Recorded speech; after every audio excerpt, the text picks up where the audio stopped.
You're listening to Ask the Expert on Sprott Money News. Well, greetings once again from Sprott Money News and SprottMoney.com. This is your Ask the Expert segment for April 2018. I'm your host, Craig Hemke, and joining us this month is Michael Kosowan. Michael is the CEO of an exciting company that you can find on the Toronto Venture Exchange called Torq Resources. He's also an expert in the mining sector and in the economy, and he thought, what a great guy to have on as our expert this month. So, Michael, thank you so much for spending some time with us. Well, my pleasure, Craig, and thank you very much for the kind introduction. And before we get started, just a reminder that these Ask the Expert segments are brought to you by Sprott Money, where you can always find some exciting offers, whether you're looking for, let's say, Canadian maple leaf gold coins or maybe some silver coins. There's always going to be specials. There are always going to be great deals versus spot. Again, check out SprottMoney.com or call 888-861-0775 anytime when you're looking to add some physical metal. Michael, before we get started, let's just kind of give everybody a little bit of background about your career and where you are now, because you actually, for a while, you worked for Sprott.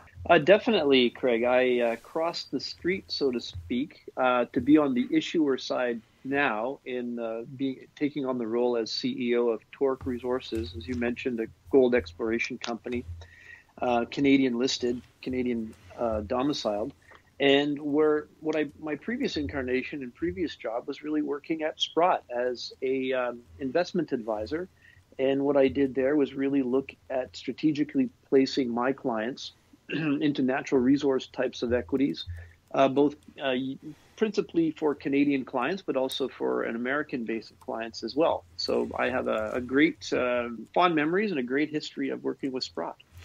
And you hail from Northern Ontario, which means mining is in your blood. I know you're a mining engineer as well with a master's degree in mining and engineering. And now this new company of yours is called Torq Resources. You're the CEO. Tell everybody a little bit about that. Sure, happy to. I mean, we're a newly minted company, and we are aggressive explorers. We've got a very strong management team where our mandate is really to look for gold exploration projects that are newly developing in North America. Our first and foremost project is located in Newfoundland.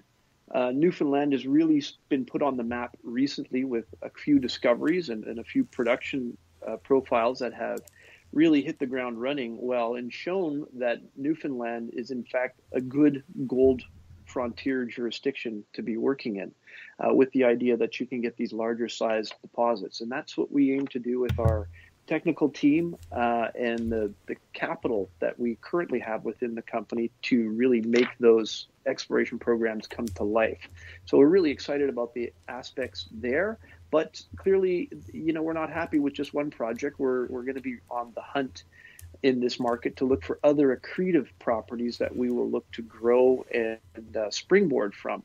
And having already raised the capital and having a strong treasury behind us already means we don't have to worry about the street or be too sensitive about the current market situation, which continues to be weak, certainly on the gold equities side, and hence creates an opportunity for us. And again, your background is working with Rick Rule, Eric Sprott, and this company, Torq Resources, can be found on the Toronto Venture Exchange with the symbol TORQ, right? Absolutely, 100%. Great mentorship from both Rick and Mr. Sprott, and really enjoyed my time working with them. And obviously that may have added to my gold bug fever to some extent with having both of those gentlemen tutor me along, so to speak. Yeah, that ought to do it. No doubt about it. All right. Well, Michael, let's dive in. Again, when we have Ask the Expert here at Sprott Money News, the questions are submitted each month by Sprott Money customers. And this month I have a total of 7 questions for you, Michael. So I think we'll just dive in and hit the first one. I think this first one really goes into your expertise, having been in the securities industry and watching the markets all these years. It just simply is, do we need to see a correction in the stock market for gold to have a solid move to the upside? And what major catalyst do you foresee for gold in the next year or so? Sure. No, it's a great question for me. And, having fielded these types of questions in my past, in my previous career, means that there's always a long answer and a short answer. So I'll try to be succinct to keep the attention of our audience here today. So the short answer is really no. I don't think we need to see a correction in the stock market per se. My preference is actually that you don't, because if there is a massive correction, it means that there's probably a lot of other things that have gone wrong. But what I would say to color that answer a little bit better is the idea that maybe the gold market would find it preferable if the large cap stocks in the large market started to do less well. And what I really mean by that is the 20 and 30% returns that the large cap stocks have been showing over the last 3-4 years, in addition to the high liquidity that they represent, has been a daunting opponent for the gold space. And that has created, let's say, a lack of interest in general towards gold equities in the short term. Also, the leadership provided by the tech stocks, the so-called FANG stocks, as they're typically called, or the acronym is, meaning Facebook, Apple, Amazon, Netflix, Google, they have really shown this strong leadership, and it's a matter of this high liquidity and high performance that they've provided. Of why not just keep life simple and invest in these types of issues. However, now I feel that there's a rotation going on. All of these stocks I've just named have taken it on the chin, so to speak, or at least proven that they're mortal to some degree. And the idea that it's a slam dunk to see these 20 and 30% returns is now, let's just say, at the very least, more suspect. And my guess is that there's a changeover of leadership in that regards.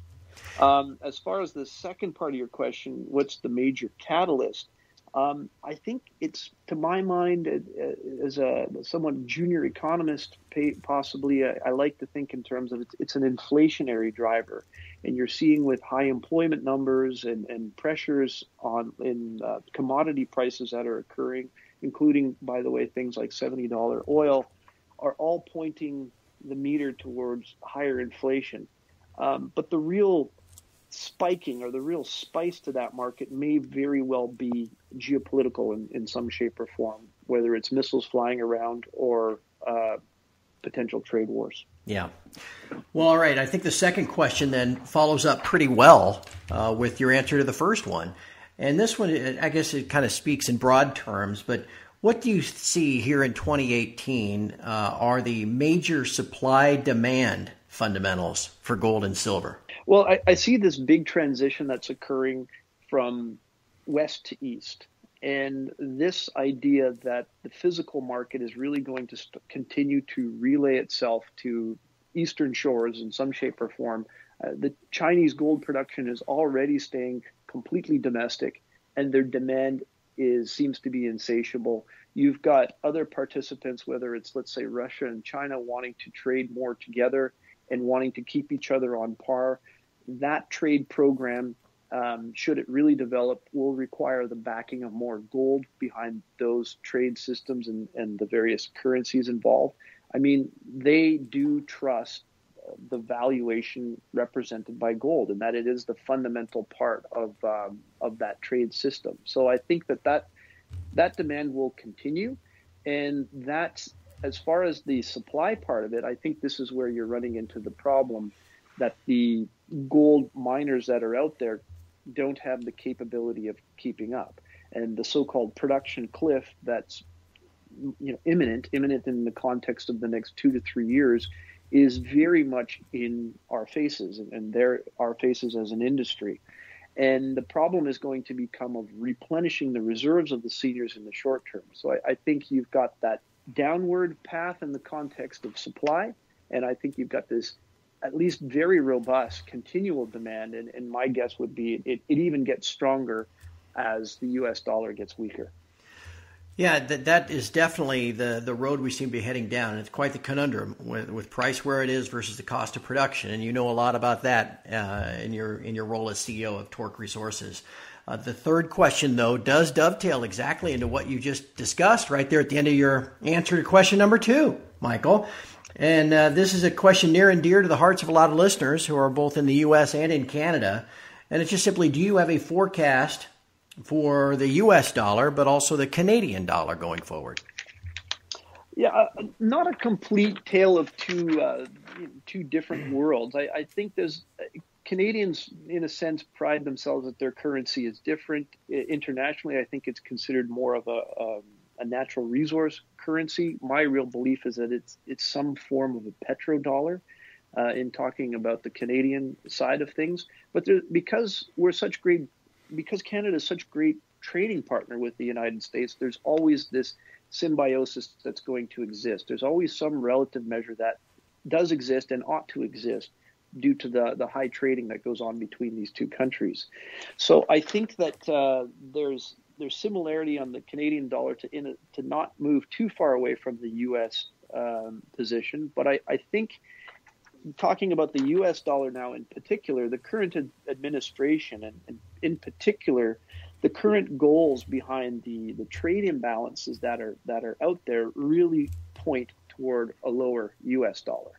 And that solves a lot of these, a lot of the tensions that are currently being created on the trade side. I think it also, at the same time, generates this domestic production component that the basis of the current administration basically got voted in on. So it satisfies both the political and the economic scope of things. So in that sense, because it really makes sense for it to happen and more or less will happen, I think you can count on it happening in some shape or form. So that in turn means a lower U.S. dollar. The Canadian dollar may stay buoyed a little in relative terms, a little bit stronger vis-a-vis its U.S. counterpart, if you're a believer in this idea that oil prices continue to do well and commodities continue to do well in the face of all of that. Mm-hmm. We've often mentioned the old adage is you don't want to fight the Fed. You also don't want to fight the administration and their policy. And it seems like almost both are urging for a weaker dollar at this point. So you maybe don't want to get in the way.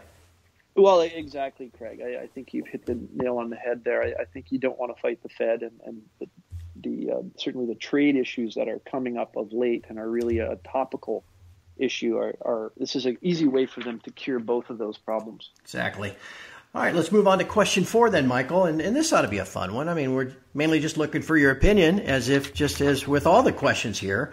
And I don't know what your opinion is on this one, but the question states, in your opinion, do the bullion banks or what we'll call them middlemen hold the miners hostage by not offering a fair value for the miner's product, in a sense that they manage the price, restrain price, and a lot of folks think that mining CEOs are kind of numb to what's going on around them. What do you think of that?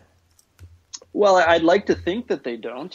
But having said that, I'll harken back to what I was speaking about earlier, is that if you look at the traditional bullion banks that are out there, big North American banks, the JP Morgans, the Morgan Stanleys, they've traditionally dominated the space, and it's been a matter of them really setting the price and tone of how that mechanism works on the bullion bank side.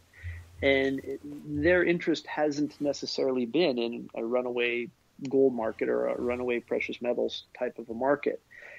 Here again, you're seeing the transition of that power move away from the west to the east. So there are de facto bullion banks that are, let's say, Chinese in name, that aren't necessarily on that roster of what you would consider a typical bullion bank. But here again, because of this physical demand that exists on the eastern side, you're starting to see them develop and become very important and significant precious metals traders. So I would say that will speak to a more clear market, which I would say is the biggest knock against the current system as far as the bullion banks in your question. I mean, it's this lack of transparency that exists. When you think about it, there's only about 95% of the transactions that occur in this unallocated metal, which means that there's a lot of room for let's say, hypothecation that exists, since you don't have to deliver, and nor do you really expect to deliver when most of the trading is 95% on paper.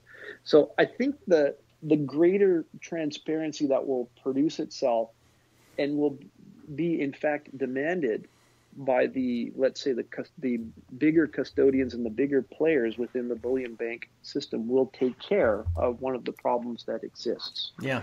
And my being a little bit suspicious of things, that may be why some of the larger North American bankers are starting to back out of becoming bullion bank representatives. Yeah, that's a good point. All right, we got 3 questions to go, Michael. This one I think is a rather interesting question. We had big surge in cryptocurrencies in 2017, especially late in 2017. And now in 2018, we're hearing about several new cryptocurrencies being launched, but they have gold and or silver backing them. And that's basically the question. Do you like any of these new cryptocurrencies that are backed with gold and silver? Yeah, from my perspective, they haven't existed long enough for me to tell you I like or I don't like one over the other. What I would say is I like the matrimony of gold and crypto, or more accurately, blockchain, is something that I do like. It's a marriage of polar opposites in a sense, and if opposites do attract, this might be a fit that works, extremely well.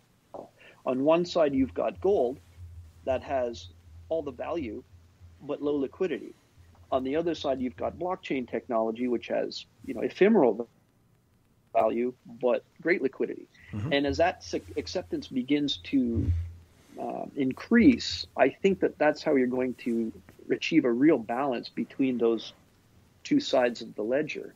So you've got a well-traded, high-value type of a product, and I think getting the comfort and the history and developing with that platform should spell a bullish scenario for gold and precious metals in general. So I do like the integration that can exist between those two areas. Now, having said that, I'm certainly looking at the industry. TradeWinds is the new platform, and you've had some buy-in from some of the major gold producers. Goldcorp, for instance, comes to mind. Certainly Sprott is put their stamp on that space as well and getting their involvement there. So I think we're off to a good start. I'd just like to see a little bit more of a track record before I weigh in too strongly one way or the other. Might kind of fit into the previous question about middlemen and bullion banks, too. Precisely. Yeah. All right. Question 6. And again, I think the person that submitted this one is respecting your background as an investment professional and also in the mining sector. Just simply, are there any specific mining companies that you like at present? Well, in answering that question, I may show part of my bias, and part of the bias is towards the North American gold miners. I think that they are transparent. Their operations are well regarded, and it's not that hard to buy all of them. Realistically, you can look at an index, for instance, which could encapsulate or try to minimize the risk that any one particular operation represents. So I think that if you look at names that we've been involved with, I mentioned Goldcorp, Agnico Eagle, of course, has been a big player in the Canadian space with very high-grade reserves relative to its peers, which is why it trades quite well and well regarded in American circles. So I think that would be my leaning in a sense. Instead of picking one, though, I might look at playing a bit of a basket of them. And now I'm speaking in terms of general investors. For the non-general investor, the point I made earlier about the production cliff is a problem. And the way to replenish the problem is really to look at the juniors. And that may give you good insights as to why I did cross the floor and look at heading the charge of a junior exploration company that is looking to find additional resources that these senior companies would then in turn want to acquire. So your risks are higher, but your rewards are much higher as well. And in this kind of market where junior equities are trading at very low levels, this is a very good time to be looking at that space because from my perspective, the downside is limited. Yeah. All right, Michael, I've got one last question, and this definitely draws upon your experience as an investment professional. It came from a guy named Pete, and he just wants to know what's the best way to educate someone nearing retirement yet only invested in regular mutual funds. I would imagine you saw this type of thing a lot, folks that are in, I guess we'll call them traditional equity mutual funds, bond funds, and the like, and you want them to diversify into precious metals and miners. I think that's what Pete's getting at. What's the best way to help somebody with that process? For sure. I mean, it's a great question, and I think a lot of people are going to be thinking about this as looking to gold as a counterbalance in their accounts. And I think that you have to change your paradigm somewhat and think of the gold space in a couple of senses. In one sense, you want to think of it as an insurance policy. So the actual physical metals represent that, to my mind. It's calamity insurance, it's an inflation hedge. It represents a real benefit if things really go wrong. And that's where the physical plays a component. Sprott has, for instance, a very good and solid gold ETF that they have, PHYS, PHYS, and also on the silver side, PSLV. So you've got a couple of products there that are good choices to hold the metal, per se, on a stock exchange type note. I think the other thing is, for somebody who's been buying mutual funds, they like the concept of diversification, which speaks to the idea of owning a basket of these, which is what I touched on a little earlier. Mm-hmm. So not just relying on just one individual stock, but buying a type of an index, let's say a GDX type of a fund for those fans of ETFs. And, again, as a commercial, maybe for Sprott, there are several funds that they also have in the golds arena as well, where you're trusting in a manager to help you make those decisions along the way. So I'd say a combination of those two, especially for early investors, in order to get comfort in the space, that might be a great way for them to start looking and educating themselves. I think that's great stuff. Again, we've been speaking with Michael Kosowan. He's the CEO of Torq Resources. You can find them on the Toronto Venture Exchange under the symbol TORQ. Michael, thank you so much for your time. I think this has just been tremendous and extremely valuable for everybody that's been listening. That's excellent, Craig. Thanks again for the kind introduction, and it's been a pleasure. And from all of us at Sprott Money News and SprottMoney.com, thank you for listening. We'll talk to you again next month.